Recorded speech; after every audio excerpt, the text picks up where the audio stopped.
What's going on, everybody? My name is Teddy Baldassarre, and in this video, we're going to be talking with Christian from Theo and Harris. We're going to be discussing watches, the industry as a whole, and entrepreneurship. So let's jump into the video.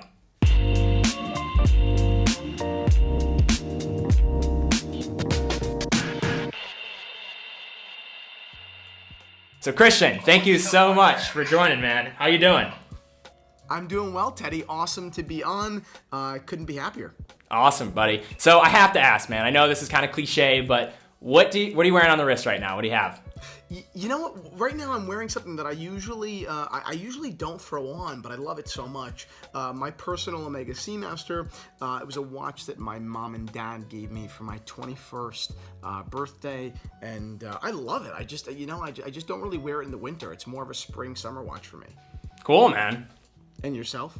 I'm wearing a Nomos Orion. I believe it's a watch that you like as well. 35 millimeter, fits perfectly on my wrist. One of my favorite contemporary watches, and I love Nomos as well. So really excited to be talking with you, Christian. I know you pretty well, I feel like, even though I've never talked to you prior to this interview. So it's really funny because I know your backstory a little bit. So if I have this right, you wanted to get into law school. That was kind of a mission of yours for a long time. And I thought about law school too. I was, for a 2-day period, being a shell of myself in my dorm room in college, I was thinking maybe I should go to law school, but I eventually decided not to make that decision. But most people, when they're deciding on law school, they don't end up getting into vintage watches. So I would just be interested, and I think some of our viewers would be interested to understand, how did this happen? How do you go from looking into law school and then getting into the life of selling vintage watches? Yeah, so it's kind of funny. I mean, growing up, in a super metropolitan, tri-state area, really you were only offered a couple of professions, right? You were either like a firefighter and a cop, or you were a doctor and a lawyer. That was really it. So either you were like the super honorable guy that didn't make a lot of money, or you were like the guy that made a ton of money, And I just thought that, there are so many people in the world. How could we all be boiled down to 4 professions? But naturally, we all accepted and we moved on and we picked individually as kids what we were going to be, And I said, you know what? Lawyer. And that was probably because I'm, pretty good at speaking and good at narrative. Really, who knows why I picked it initially. But as time went on, it made more sense and it made more sense. I began, speaking more often and reading more often. And I really convinced myself that this was it. I was going to be the first truly white collar, member of my family. My dad is, but, he grew up super poor, and I was supposed to be, in kind of my family's, view, like the first, real, blue-blooded American, and then, college came. And I was introduced to so many new ideas and so many new people, and I was given a ton of perspective.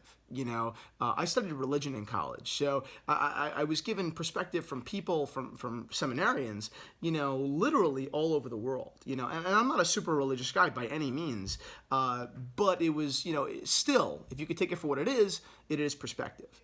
And that's kind of when I realized, wait, there are a lot more options than 4, and that's kind of when I became open to new influences, and then came vintage watches. Awesome. So T&H, it started pretty humble beginnings. And when you started out, I know that you started out maybe selling, cheaper vintage watches. You wanted to potentially replace or give a valuable thing in the market as a replacement to a lot of these fashion brands that have just completely come into the market. But I'd be interested, when you started in learning more about the progression of vintage watches as you're selling, growing a business, when did you realize specifically that, damn, I can actually grow this operation and actually make this a full-time endeavor for myself? You know what? There wasn't one turning point. We started off with this mission of, okay, if I can sell some watches on the side, give a really good value prop beside Daniel Wellington and beside, Movement and VMT or whatever, that would make me feel successful in the watch industry. Not successful as a business person, just successful, I made a difference in the watch industry, no matter how small it would be. And we made like no money. I was literally making a couple $100 like a month. When my friends were making thousands working at their jobs, their accounting jobs, and I was in college, but still, like, if you're making $300 a month, you're kind of a loser. And I just kept thinking about it and said, okay, well, I don't really see big picture yet, but let's look right ahead. Like what can I fix right now? How can I sell this watch? How can I make, how can I sell more watches, reach more people? What is the blueprint? And slowly, I started to figure out that if I could develop a blueprint, I would, be a much better, much more intelligent, and in turn, much more successful, business person. That took way longer than it should have. But eventually, that kind of like logic, began to come. Fast forward a year into the business. We started up in February. Fast forward to the October, almost 2 years in, and it was our first decent month. And I looked at my mom, and I was like, fuck, like this was actually a good month. Like by anyone's standards, this was like a good, profitable month. And she was like, let me see. And we looked at it, and she was like, actually, yeah, like you did pretty well. Like even, like for anybody, you did pretty well. Not just for someone, that was kind of hobbying around in college. And that was like the first real affirmation for me in TNH. That was actually based in fact, not just in, ego and, and just kind of unfounded confidence. Mm-hmm. And how long ago was that you had that kind of moment? That was October 2016. So that was a year plus ago. Awesome, man. Yeah, I mean, I've been following you for probably the last year or so. So even after that moment, and just to see the growth that you went through it's awesome, man. It's really cool, and I have to thank you too, because you've kind of helped me just develop more of a love for watches as well. So thank you for that. The one thing I do want to touch on as well is, I know we're younger guys. So Christian, how old are you? Are you like 23? Is that right? I'm 22. 22. All right. So you're 2 years younger than me. But I guess I'll try to lump me in the same category as you and say I'm a young guy as well. And I think we are we're talking about watches. This is not something that a lot of guys our age are talking about. When you look around, you see fashion watches, you see Apple watches on pretty much every guy's wrist. But I don't know about you. I think there is some upside here. And I don't think that the overall just position that a lot of people are putting forward, that vintage watches or just watches in general, are a dying kind of idea. I think there is a market for them. I would just be interested if you agree with that. Then also, what can we do as people that are talking about these things? What can companies do to better really just target this type of just fascination with watches to people of a younger demographic? Great question. First of all, of course, I think that there's a place for watches. And it's not just because I have interest, like financial interest in watches, put that aside. It's kind of a layup, right? Like if for me, right now I'm wearing like a 1958 Omega, right? In 2019, no one's going to be wearing a 2017 Apple Watch, right? It's not going to be as collectible as they wished it was, even if they box it and, for 42 years. No one's going to really care, right? Because at this point, our generation has the insight to box things, like to keep them. The 60s, as far as watches are concerned, new old stock was an accident. It wasn't really like it wasn't a habit, right? So even the people in 20 years that have original Apple Watches, I genuinely don't think that those people, will actually, be very profitable. I don't think they're going to score, kind of, what is score? What is it? What do you call that? Like a whatever the fuck. I don't think that's going to be like this big deal, right? And so I think that the only collectible Apple Watches will be the new old stock, and even those won't be that important. Whereas if you look at vintage watches, you look at things that were made in the 50s, 60s, up into the really 80s and even 90s sometimes, even in like mediocre condition, those are collectible items. Not only because, they're in great condition, my Omega, my personal Omega has great patina. The case is been even polished in the past, but we're talking about a real kind of like, relic. I use that word loosely, but, like an insight into when our grandpas, were little kids, and I guess you could say the same thing for Apple Watches, but again, it's just different because they didn't have the insight then. So even put construction quality aside, because you could debate that with you could put that alongside, like intellectual, I don't know, development of technology or whatever. I'm not even trying to compare how interesting a mechanical movement is to the development of the Apple Watch. But on just only rarity, these win. And then you go into, you waxing poetic about how interesting it is, and that's a different level. That becomes subjective. But even on the most objective kind of platform, on the most objective level, vintage watches, are more, or will always be more rare and, in my opinion, collectible than mainstream pieces of technology like the Apple Watch. Now, will I go ahead and say that, pieces of technology that have made in the last 20 years won't be collectible? Of course not. Remember the iRiver or like the River, like the thing that was the predecessor to the iPod? That could be worth $4,000 in 30 years. But that was a dud. You see my point? Like, I don't think that anyone that owns a fucking iPhone 10 is going to have a score in 20 years. Everyone owns them. You know what I mean? Whereas a little low-produced vintage Omega Seamaster, that's cool. There's narrative there. Two is just differentiating the fact that why are people buying these things? I think for Apple Watches, it's the convenience of having a tool, to be connected. And the great thing about vintage pieces is they've now really just transcended that idea of a tool. I mean, when they were originally created, that's what they were serving to do. But there's this crossover period where now these things have just become sought after collectible items that are really kind of seen as a luxury piece, a status piece, and just something that's really cool that holds a sense of history. So I think the fact that that is going to remain the reason why somebody owns a watch, that love for it and just the history behind it, I think that's really the thing that I think is going to pull it forward. And I personally, I don't know if you agree with it, but I think a lot of these major brands do a terrible job at marketing to our generation. They don't really know what's going on. It drives me insane, man. I don't know if you want to talk about that. 100%. So one of our best teenage videos was actually removed from YouTube because of a copyright infringement. We looked at it's hysterical. We looked at a short animated film called what was the name of it? I don't know, something about time. I'll send you the name. It doesn't matter. Anyway, it was about like a country guy stumbles upon his dad's pocket watch, and he's an old kind of like drunkard guy, like a real loser, and he sees his dad's pocket watch, and it brings him back to the last time he saw his dad in that pocket watch. And it's this little story. I'm not going to tell you the whole story because I really recommend you should watch it. It's called, I think, Borrowed Time. I think that's the name of it.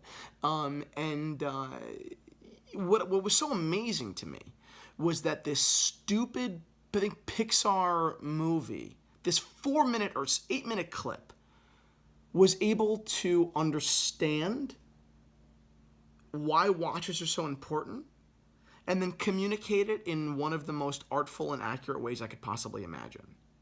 It's not about the technical development. Lay people, normal people, the guys who actually control the watch industry, not geeks, not crazy analytical geeks. It's normal people control the watch industry. And normal people, because they have other things going on and watches aren't their foremost passion and only obsession, they only have so much time and interest in learning about the intricacies of a movement or of a case. They want to know, one, do I like it as material? Two, sometimes is it a status symbol? But three, most importantly, in my opinion, is the brand speaking to me and reminding me why I need to buy it? And if I, as a brand, Omega, for instance, am telling you, oh, this is our new coaxial movement, or oh, this is our new complication, or oh, this is our new chronograph, that only goes so far for the normal person. But if Omega tells the 28-year-old buyer that is going to have a kid in the next 3 years, realistically, this is something your son's going to own. This is a story of Jack Johnson from 1958, and his great-grandson wears his Omega now. It was just given to him for his communion. That is something that speaks to real America. Not real America, real people. You can only wax poetic about fucking movements and case finishing for so long. And that's what I think is the biggest problem, It's this uncompromising arrogance about, like, our own obsession. No one's as geeky as we are. And you have to recognize that. You know what I mean? And until the watch industry, Omega, whoever, hundreds of brands recognize that they need to speak to people as people and not as just watch geeks, until that happens, they're fucked. Like, I genuinely think they're fucked. Yeah. I mean, I know, I totally agree. And I think this whole digital age is demanding that more and more of brands. It's not even just the watch industry. I think it's every brand. We see it with just retailers. Like, what has worked for so long is no longer working. And, the watch industry has to do the same thing. They absolutely have to do the same thing. They're just been completely just inculcated in their own mess. And now it's just leading them astray to not having any connection to new consumers like us, or new consumers of our generation who have no connection. They don't care about the history as much. They just want to watch. They want to watch it looks good and watch it speaks to them. Like, and it's not going to just speak to me because the movement is great. Because frankly, most people that buy a fucking Speedmaster don't even know what a coaxial movement is. And they're going to nod their head and they're going to say yes and thank you and how cool. And they're going to have no point of reference. They're not even going to, they have no, like I said, no point of reference. They have nothing to compare this amazing thing to. But if you speak to them like, man to man or man to woman, person to person, gut to gut, and say, yeah, it's $4,000, but this is something that it will be enjoyed by you, not only you for the next freaking 60 years, but by your grandkids. And it's a timeless thing that they're not only going to want objectively, but associate with you and want it even more. That's how you sell watches. Of course, I'm some 22-year-old, nobody. What do I know, But I don't think this. I didn't invent this. I didn't invent what I'm saying, and I don't think that it's so far-fetched or so scientific. I don't think you need to be a genius to understand this and to agree with me. There are retailers far more important, rich, successful, and intelligent than I am that are saying this. I just happen to agree with them. And that's another thing, me being the 22-year-old kind of like, rambunctious guy. Everyone's like, what does he know? I'm like, I'm not giving you my own thoughts. I'm giving you the thoughts of people that are way more important than I am. But they try to kind of deflect because they don't want to admit how stupid they're being and how short-sighted they're being. So you bring up age in that last point you made. I'd be interested because I work in an industry, I work in higher education technology. I'm also talking about watches a lot, fashion. And I think all of these spaces, they're all dominated by an older demographic. And I'm always presented with the challenge of, people will comment on my videos, or when I'm in a meeting in like in a boardroom with a lot of higher ed administrators, they're just looking at me like, how old is this dude? Is he 15 years old? And I'm always kind of flattered because I kind of look like a third trimester. Well, you look pretty young. You look young, dude. I always say I look like a third trimester fetus. Not that I know. I'm 16, maybe. Yeah. I know you get the comments too. So I'm just interested. Do you think that there's a challenge, or do you think you've faced kind of the challenge, or how do you overcome it of being a young face in a world that's kind of dominated, especially an industry that's dominated by just kind of an older demographic and generation? So to me, there are two facets, right? There's the side that works really well for me, and there's the side that kicks me in the mouth. Okay, I'll go with the first one for in the beginning. When I was in fifth grade, and this is going to get a little bit gross and vulgar, but bear with me because it's a really good remark, and you're going to remember it from when you were in fifth grade. When I was in fifth grade, I was friends with a lot of like eighth graders, right? All the eighth graders liked me. My mom subbed in the school, so they all knew me, and I was super cool, right? I became uncool in eighth grade, but in fifth grade, I was a cool dude, right? But I was also like 4'6".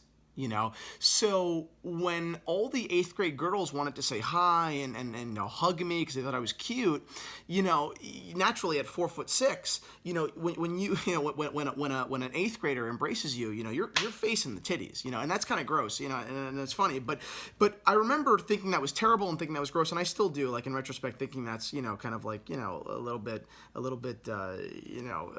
conniving or whatever. But I remember an eighth grader telling me, Like, dude, like enjoy it while you last, because eventually you're gonna get taller, and if you bow your head when you're tall, you're a pervert.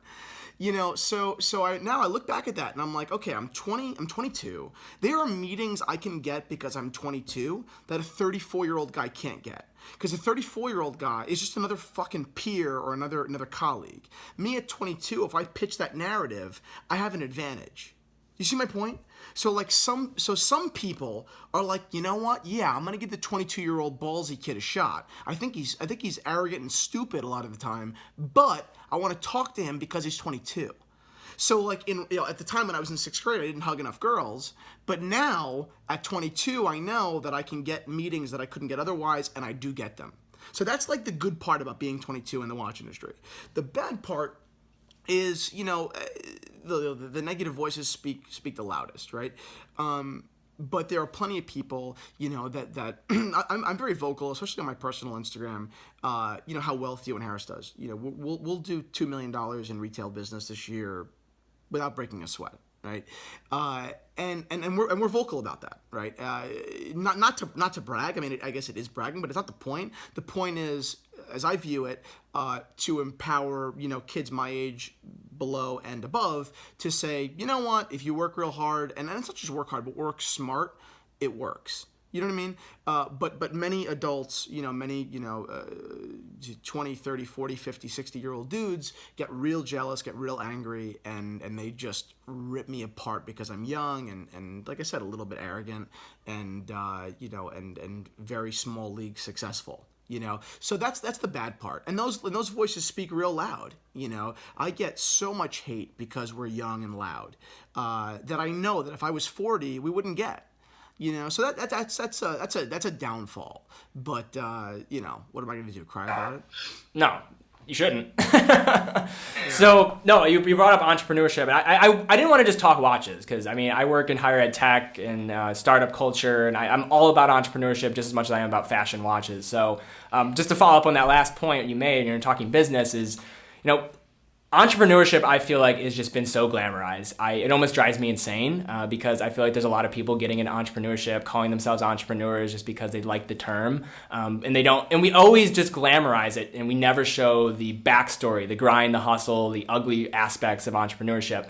So I'd be interested, as you've kind of grown to this point, what were some ugly moments? Was there a moment where you're like, oh my gosh, everything that could have went wrong. Maybe it's a bad shipment order, a bad watch. I'd love to just hear a story like that.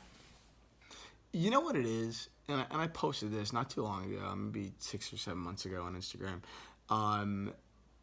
I think the hardest part about being... So what I think what makes me a minorly successful entrepreneur is... consistent, I'm consistently dissatisfied, right? Like it's really never good enough, and that's not greed. I couldn't care less. Not that I couldn't care less about money. I don't live in a hut. That's not the point. But money is not what drives me, right? Achievements drive me. That's just fun. I don't tell people about them. If you meet me at a dinner party, when I was at a bar a couple weeks ago. And a girl asked me, she came over to me, she was hitting on me, and she goes, what do you do? And I was like, I do this and that, right? So I don't want to talk about what I do, because I'm so afraid of bragging that I'm almost self-conscious and kind of make it out like as if I'm a fucking bum, right? But what makes, like I said, me minorly successful is this consistent dissatisfaction, and that's great because it's brought us to where we are. But at the same time, it's real sad. And that gets kind of brushed under the rug. But there are times, in a week where we'll do, $30,000 in sales on a bad Friday for whatever reason. I just get discouraged. You know what I mean? And for no real rational reason. And I don't have a history of depression. I'm not a depressed guy, but I think it's the entrepreneurship bug.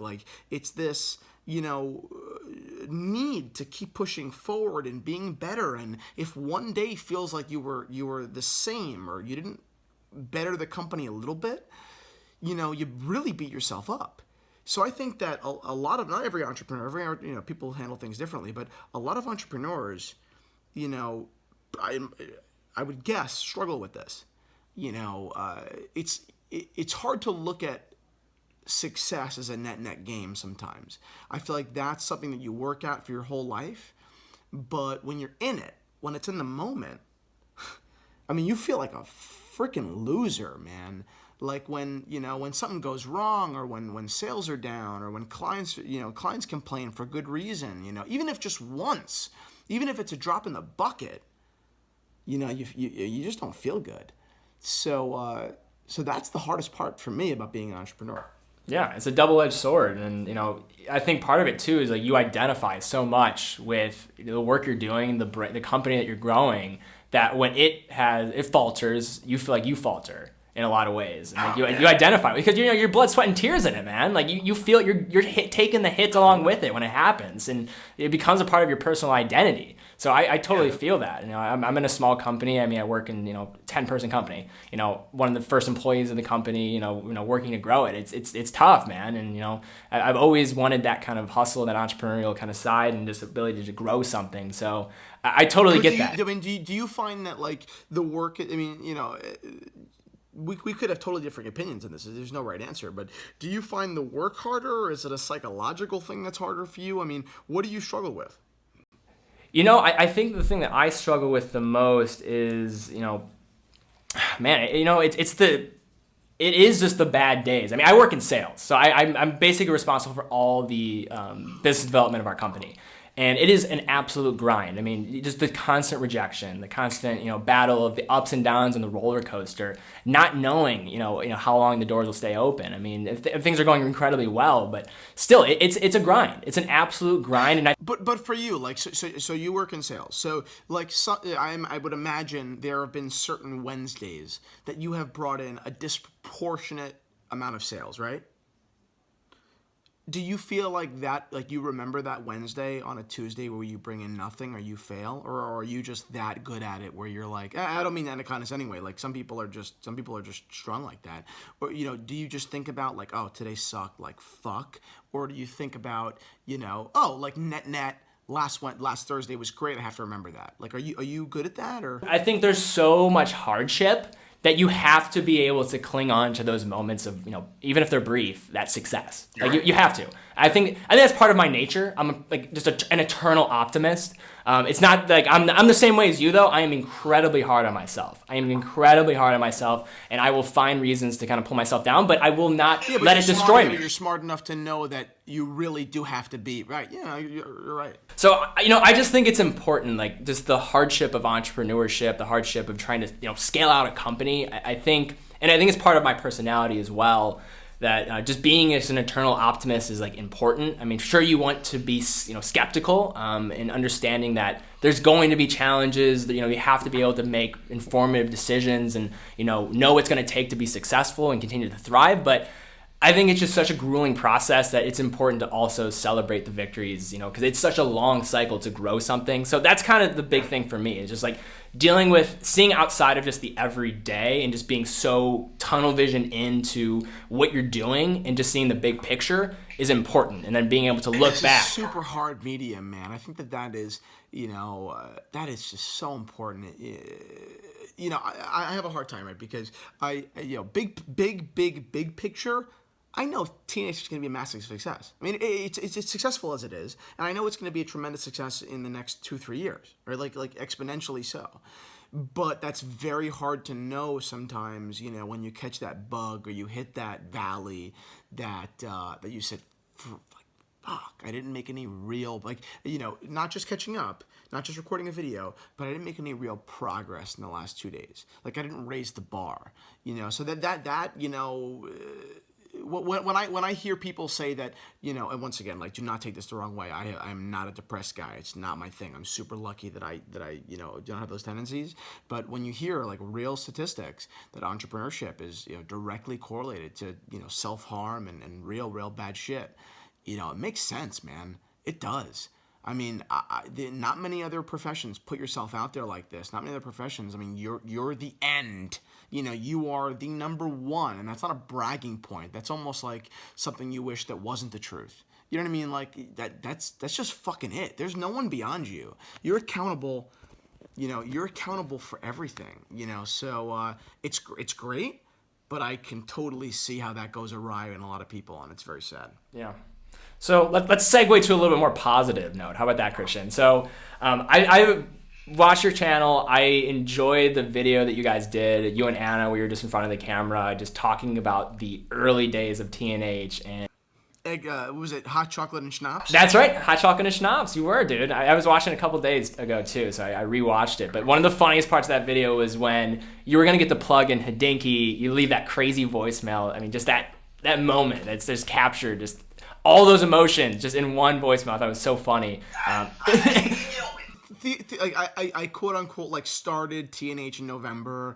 I worked real slow. I would never do it so slow again. Like if I started another company, which I'm sure I will, I would never be so slow. But I was kind of nervous. Like I figured, okay, the longer I prolong this, the longer before I have to face like the reality of, okay, it's a thing now, and it's either a success or not. When you're building, or before you start, there is no such thing as success or not. Like no one can judge you. You know what I mean? So I was super nervous to start, and I was prolonging, and then on a random Wednesday, I get an email from a guy named Eric Wind. He's now, he's been a lot of things in the watch industry. He's been the vice president of watches at Christie's. He was a writer at Hodinkee at the time.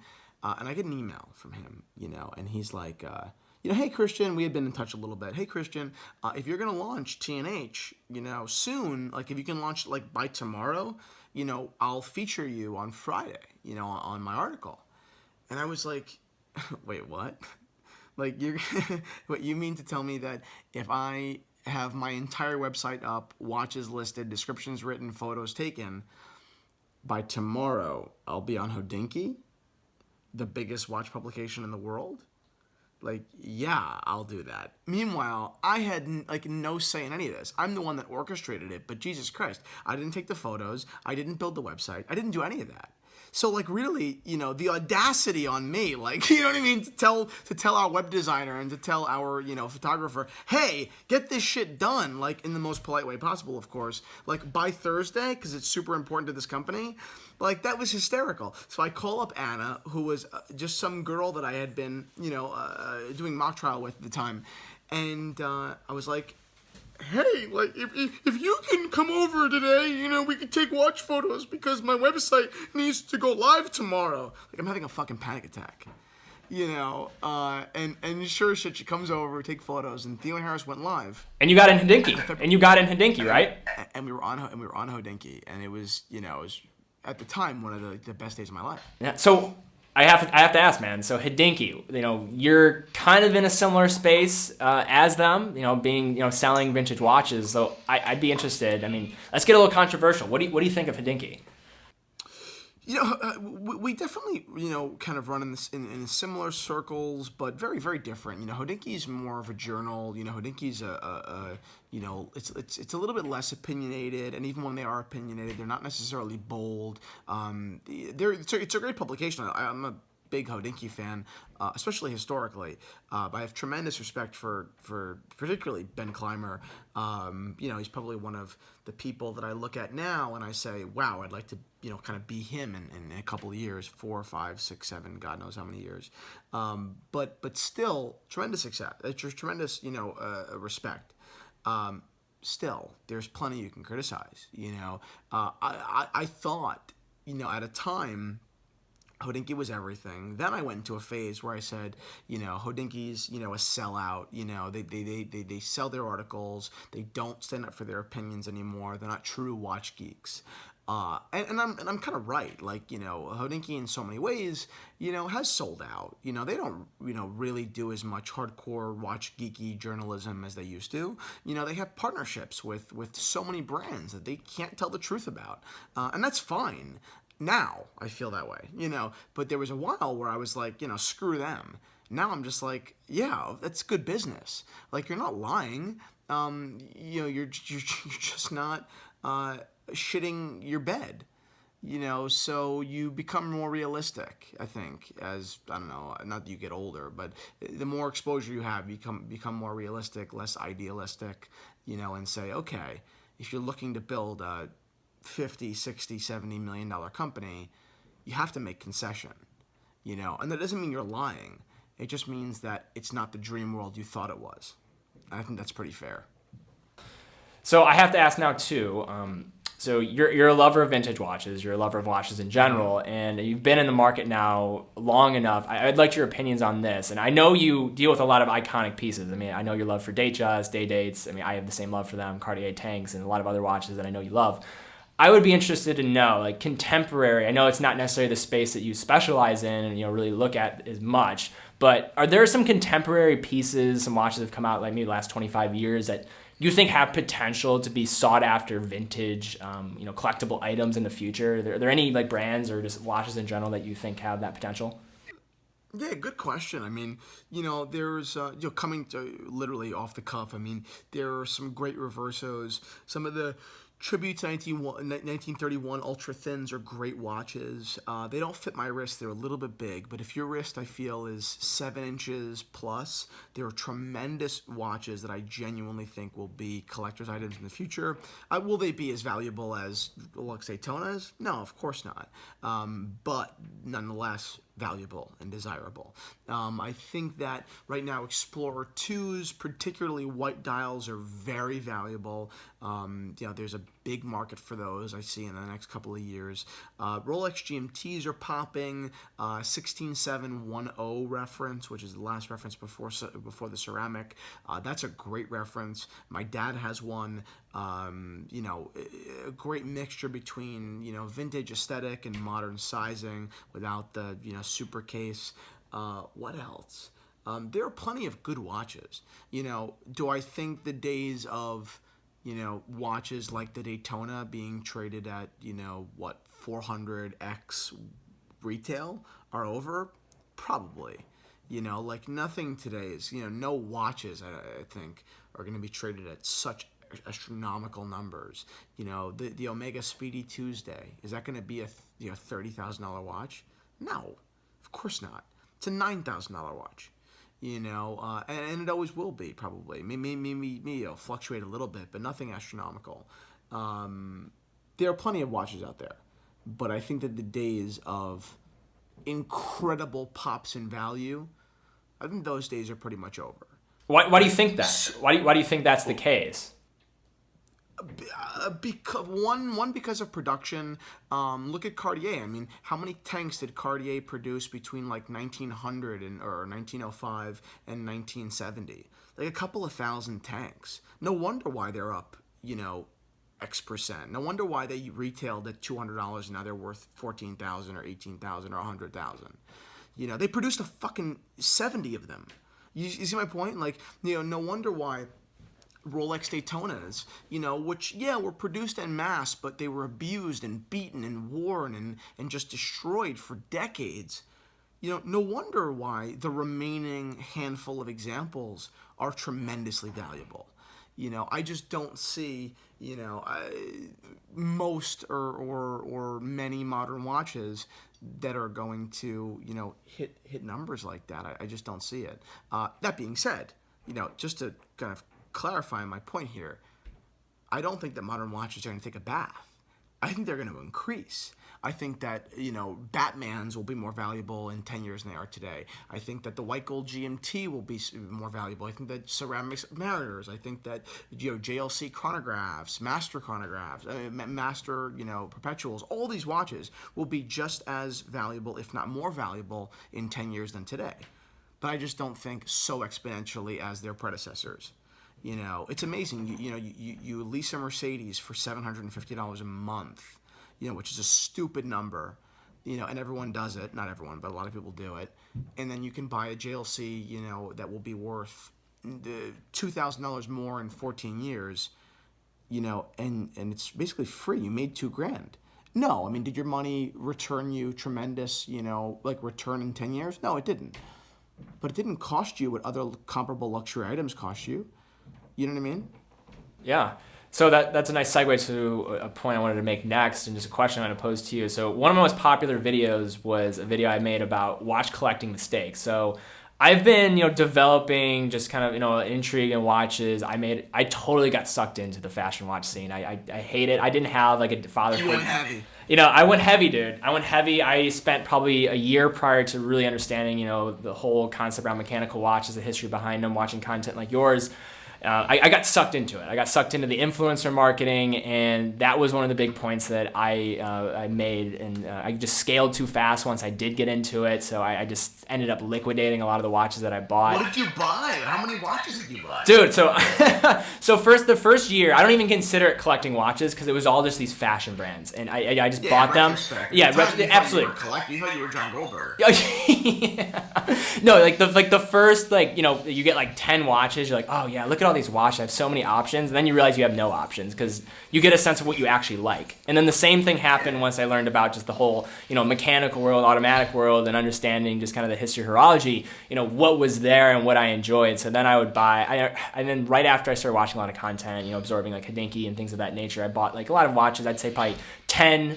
And, another like automatic pieces. Then I realized, oh, wait, I don't like all of these. And then I started finally getting a sense after like 2 years of like what I actually like. So I'd be interested because I know, for one, you've been around watches much longer than I have. You were lucky enough to have your dad seems like he was, a lover of watches. He's been collecting. You've been around watches in your family. But I'd be interested as well just because you deal with a lot of people like myself that are buying watches. What are some mistakes, if you think there is a such thing as a mistake, that you can make when you're collecting watches or just buying your next watch? Yeah, it's tough. Buying retail usually is a mistake, right? Like taking the extra time and due diligence to just save yourself the 20% loss is so valuable. Do you know what I mean? Like people forget that. Like not necessarily when you buy a Rolex, you're not going to get a 20% discount, But when you're buying, almost every watch, if you really search around and understand that pre-owned isn't evil and really, try to educate yourself, you can do a lot of damage for a lot less money. Do you know what I mean? But whereas if you say, okay, I'm going to walk into the JLC boutique because this is the watchmaker's watch, a little bit of knowledge is very dangerous, and you buy this master control or whatever and you take a $2,000 loss on it, that's a big mistake. Because I come from a perspective that realistically, at worst case scenario, you should lose a couple $100 on a watch. Like worst case scenario. You know what I mean? Like you shouldn't be losing thousands of dollars on watches. At least that's my opinion. That's what I tell my clients. It's what I tell clients all the time. You shouldn't have to lose thousands of dollars. Not everything is always a break even, and you shouldn't expect it to be. You owned a major luxury item for 6 months. You're not necessarily going to break even, but you shouldn't be losing money. So that to me is a big mistake. Not taking the time to understand the market and understand the nuances of pre-owned. That's a big mistake. Yeah, definitely. I think and that goes to the point too that we talked about earlier. Just the vintage is like a lot of these watches. They might not necessarily boom like we saw with Tudor like over the last 5 to 10 years. Or like Rolex Daytona is just blowing up in pricing, like price points. Oh my God, Daytona's. I remember. It makes me sick to my stomach. I was at a bar on 53rd Street and 2nd Avenue. Maybe 3 years ago, a guy had a big red Daytona. He wanted $30,000 for it.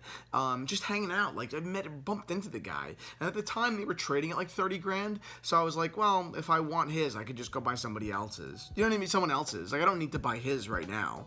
Meanwhile, now that watch is like a fucking $58,000 watch, $65,000 watch. So it makes me sick to my stomach, to think about the market in so many different respects that you just miss. You know what I mean? Like, geez, if you really bought a watch you couldn't afford 3 years ago, a Daytona namely, you'd be basically buying a C-Class for free right now. You know what I mean? Like, it's tremendous. All right, well, Christian, I'm absolutely love the conversation we've had today. We absolutely have to do this again. I don't know if you'd be willing to do it, but I've had a lot of fun doing this, and let's make sure we keep this rolling. It was awesome talking to you about watches, entrepreneurship. Let's definitely set up another time to do it, but I appreciate your time, buddy, and I'm looking forward to staying in touch. Thank you so much, Teddy. Awesome coming on. I look forward to having you on my channel. So guys, thank you so much for watching today's video. If you like this video, be sure to give it a thumbs up. Be sure to go check out Christian's channel, Theo and Harris, and be sure to subscribe there. Subscribe here if you're not a subscriber already. We talk fashion, watches, and everything in between on this channel, and I would love for you to join us on our journey here. But until next time, guys, be well, and I will see you all very soon.